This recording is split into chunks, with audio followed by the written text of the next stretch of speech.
नमस्कार। रुद्रा क्लासेस पांडे में मैं दयाशंकर पांडे आप सभी का स्वागत करता हूं। आइए आज की क्लास स्टार्ट करने से पहले हमने जो बताया था पीछे वाले बिंदुओं पर, पिछले टॉपिक पर, पिछले लेक्चर में जो बताए थे उसमें था कि मुख्य अक्ष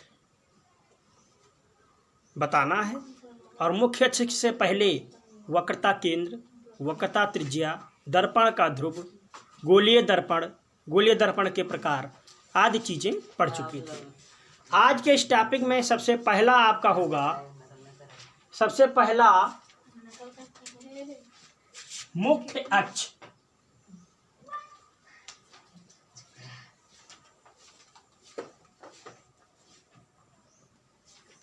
प्रिंसिपल एक्सिस इसको बोलते हैं,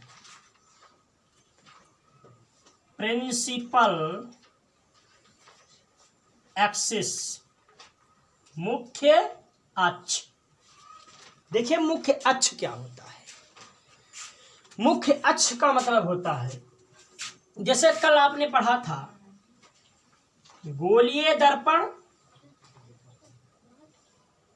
इस पर कलई कर दी गई, परावर्तक तल का मध्य बिंदु दर्पण का ध्रुव हुआ और गोलीय दर्पण जिस खोखले गोले का भाग था उसके सेंटर को, केंद्र को हम क्या कहते थे? वक्रता केंद्र। ठीक, आज पढ़ना है मुख्य अक्ष। तो बहुत सिंपल डेफिनेशन है इसकी। गोलीय दर्पण के मुख्य केंद्र, मुख्य मत कहिए, मुख्य अक्ष तो हो जाएगा। गोलीय दर्पण के वक्रता केंद्र तथा मुख्य अक्ष से होकर जाने वाली रेखा क्या कहलाती है? मुख्य अक्ष कहलाती है। ये वक्रता केंद्र है और ये ध्रुव है। एक सीधी रेखा इसी प्रकार से हम खींच दें जो वक्रता केंद्र और ध्रुव से होकर चली जाए, यही क्या हो जाएगी? मुख्य अक्ष हो जाएगी। इसको क्या बोलेंगे? Principal axis. हाँ? फिर से सुन लीजिए एक बार, हेडिंग डालेंगे मुख्य अक्ष, प्रिंसिपल एक्सिस, और उसमें लिखिए, नोट करते चलिए साथ साथ, दर्पण के ध्रुव तथा वक्रता केंद्र, दर्पण के ध्रुव तथा वक्रता केंद्र से होकर जाने वाली रेखा दर्पण का मुख्य अक्ष कहलाती है। दर्पण के ध्रुव तथा केंद्र से होकर जाने वाली रेखा क्या कहलाती है?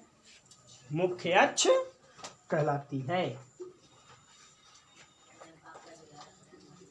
ठीक है। अब इसके बाद गोलीय दर्पण का द्वारक। गोलीय दर्पण का द्वारक। देखिए द्वारक क्या होता है भाई? द्वारक होता है, द्वारक का मतलब हुआ कि जैसे माना ये हमारा कोई दर्पण है, इसके एक तल को हमने कड़ाई कर दिया तो एक तल इसका परावर्तक तल हो जाएगा। तो गोलीय दर्पण के परावर्तक तल के व्यास को, ये गोलीय दर्पण किसी गोले से काटा गया था और किसी गोले से, जैसे मान लीजिए कोई गोला है, इस गोले से हमने जो है इस टाइप से इसको काट लिया ऐसे। ठीक, तो ये भाग जो हमारा है ये क्या है? दर्पण का व्यास हुआ ना। तो गोलीय दर्पण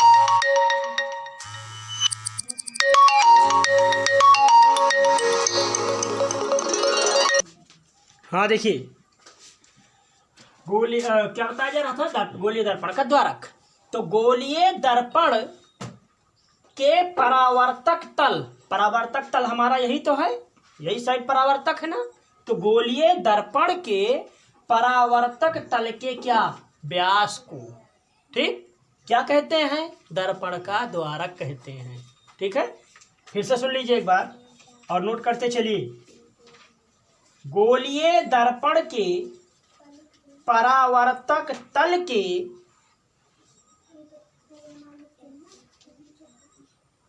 व्यास को, गोलीय दर्पण के परावर्तक तल के व्यास को दर्पण का द्वारक कहते हैं। इसको नोट कर लीजिए। इसके बाद द्वारक के बाद आ जाइए मुख्य फोकस पर। इसके बाद अगला टॉपिक क्या है आपका? मुख्य फोकस।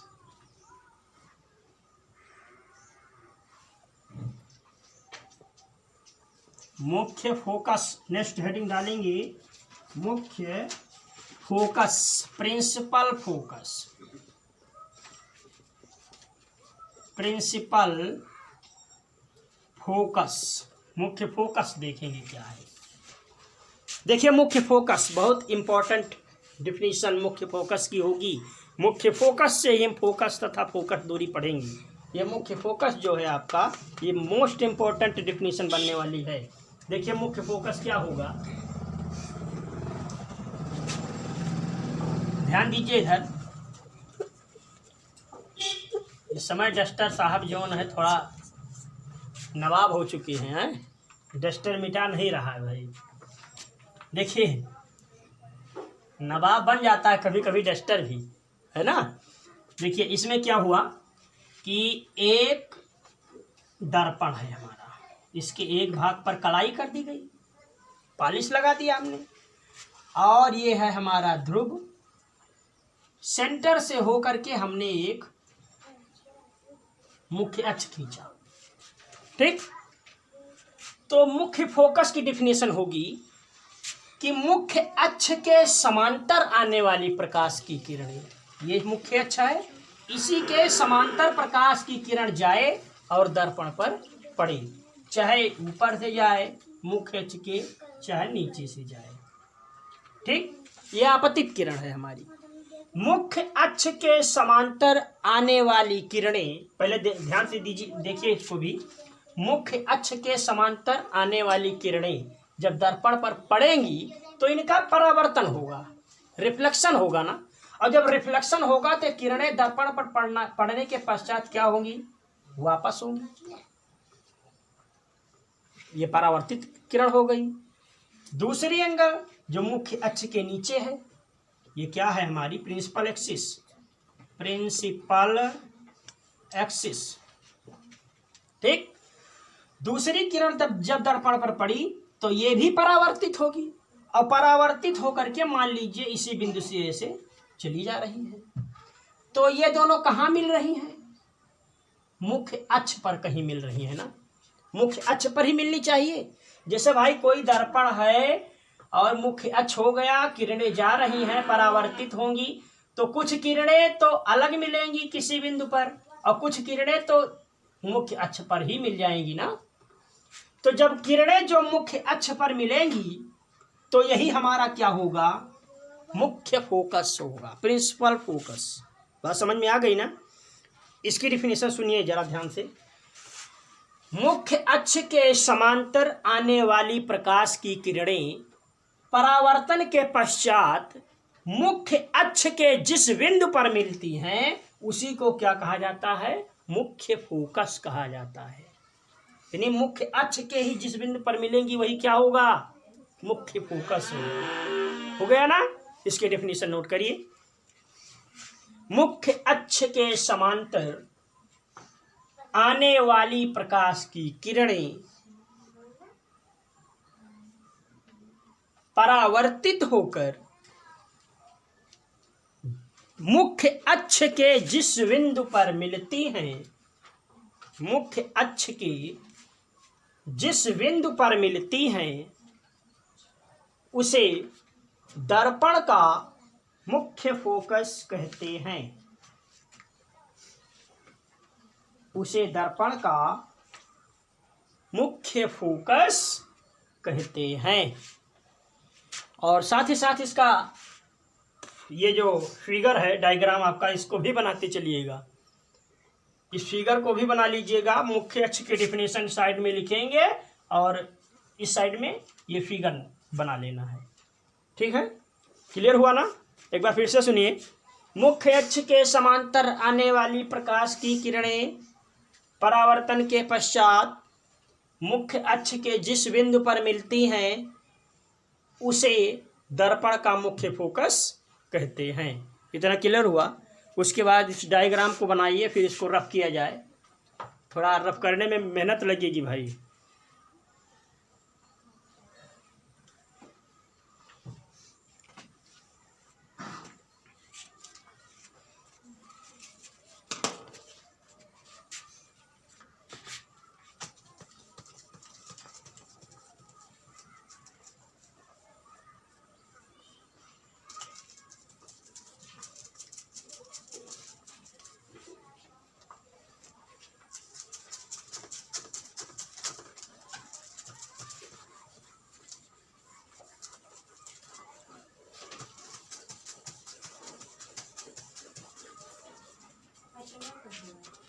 चित्र बना ली हो?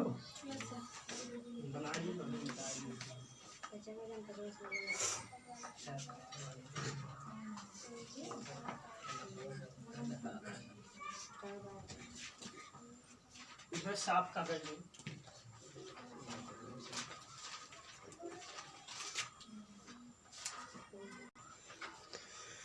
हाँ, इसको नोट कर लिए ना।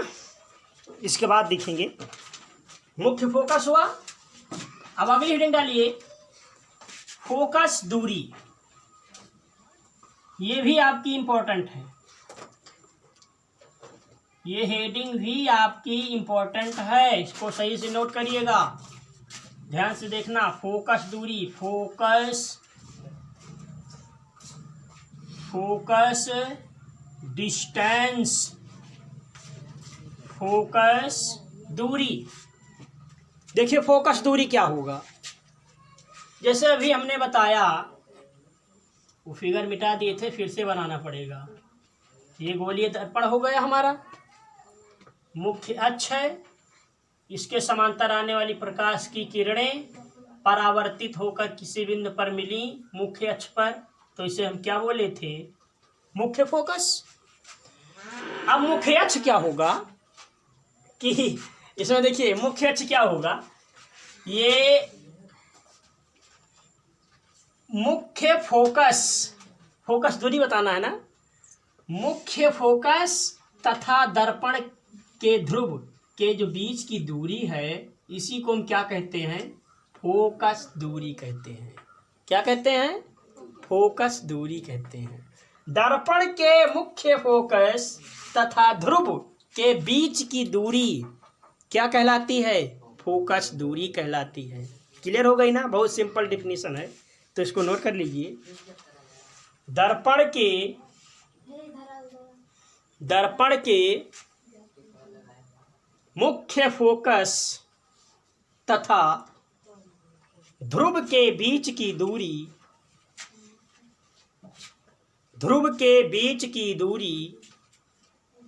फोकस दूरी कहलाती है। दर्पण के मुख्य फोकस तथा दर्पण के ध्रुव के बीच की दूरी फोकस दूरी कहलाती है। क्लियर हुआ? अब आगे देखिए, अगला टॉपिक है जो कि इसका लास्ट होगा, फोकस तल।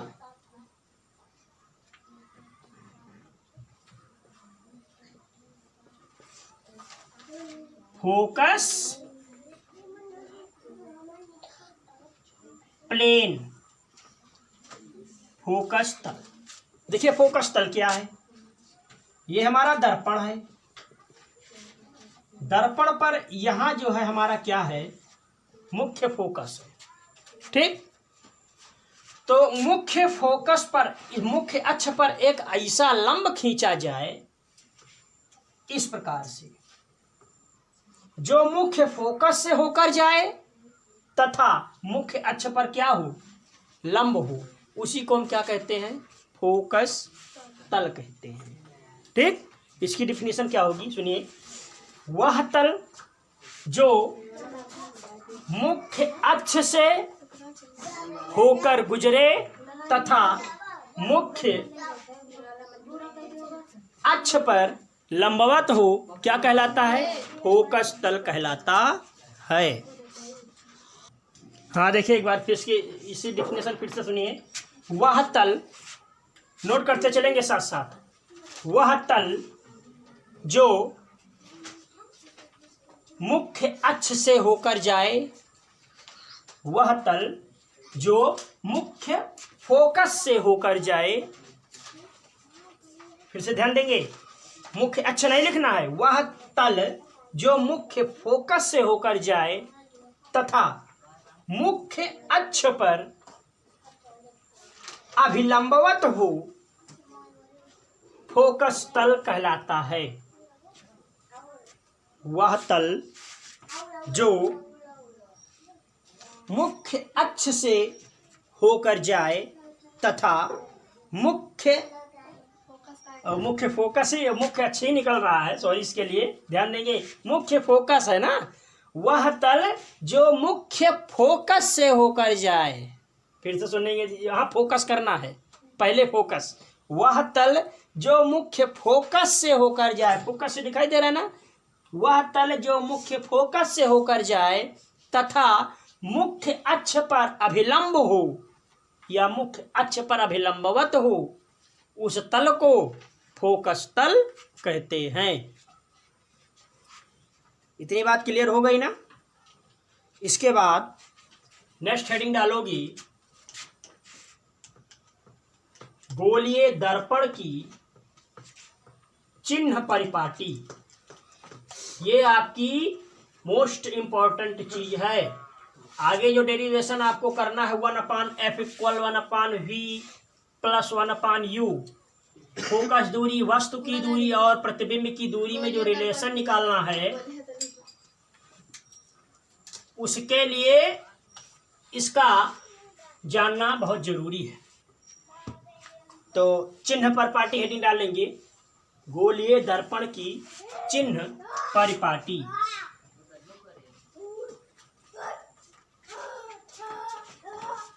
चिन्ह परिपाटी, चिन्ह परिपाटी, चिन्ह परिपाटी, चिन्ह परिपाटी हेडिंग पड़ गई ना? अब चिन्ह परिपाटी में देखिए, चिन्ह परिपाटी के रूल हैं।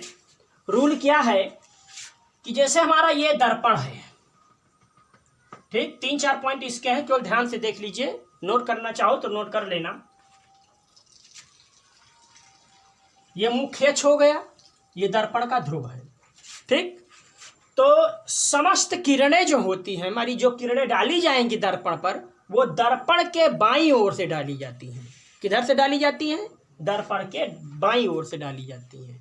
पहला पॉइंट, समस्त किरणें दर्पण के बाईं ओर से डाली जाती हैं।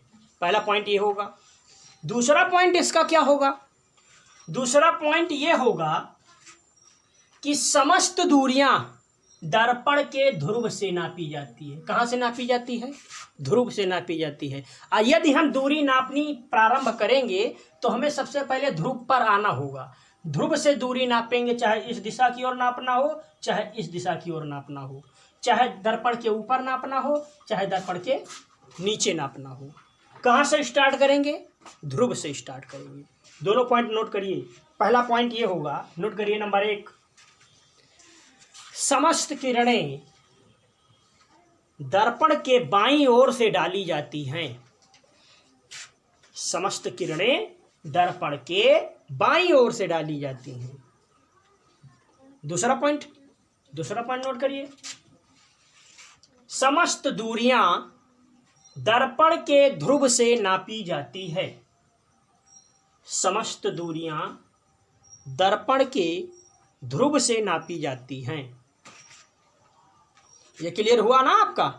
तीसरा पॉइंट देखिए, जैसे कोऑर्डिनेट में पढ़े थे, सेम वही कंडीशन है, बाईं ओर नापी गई दूरी। तीसरा पॉइंट लिखेंगे, दर्पण के ध्रुव से बाईं ओर नापी गई दूरी ऋणात्मक। दर्पण के ध्रुव से बाईं ओर नापी गई दूरी कैसी होगी? ऋणात्मक ली जाएगी, ऋण चिन्ह से ली जाएगी। तथा दाईं ओर नापी गई दूरी धनात्मक होगी। कैसी होगी? धनात्मक होगी। लिख लिए ना? दाईं ओर नापी गई दूरी कैसी होगी? धनात्मक होगी। अगला पॉइंट, दर्पण के ध्रुव से ऊपर की ओर नापी गई दूरी धनात्मक, ऊपर की ओर नापी गई दूरी धनात्मक तथा नीचे की ओर नापी गई दूरी ऋणात्मक ली जाएगी, तथा नीचे की ओर नापी गई दूरी ऋणात्मक ली जाएगी। हो गया ना? तो यह चिन्ह परिपाटी है आपका। इस चिन्ह परिपाटी का उपयोग, इसको कंठस्थ करके रखना, क्योंकि इसका उपयोग कल जब हम डेरिवेशन बताएंगे आपको, वस्तु की दूरी u, प्रतिबिंब की दूरी v तथा फोकस दूरी f में जो रिलेशन बताया जाएगा 1/f equal 1/v plus 1/u। दो दर्पण होते हैं, उत्तल दर्पण और एक अवतल दर्पण, दोनों के लिए है और सेम फार्मूला है। एक का निगमन कराया जाएगा, दूसरा आप लोगों को खुद करना रहेगा। तो इसको कंठस्थ करके रखिएगा, ठीक है? बाकी जो डेरिवेशन बताया जा रहा है वो कल बताया जाएगा, ठीक है? और वीडियो यदि आप लोगों को पसंद आए तो दोस्तों को जो है शेयर करिए और चैनल को सब्सक्राइब करिए। ओके, कल आपको फिर मिलेंगे, तब तक के लिए गुड बाय, शुभ रात्रि।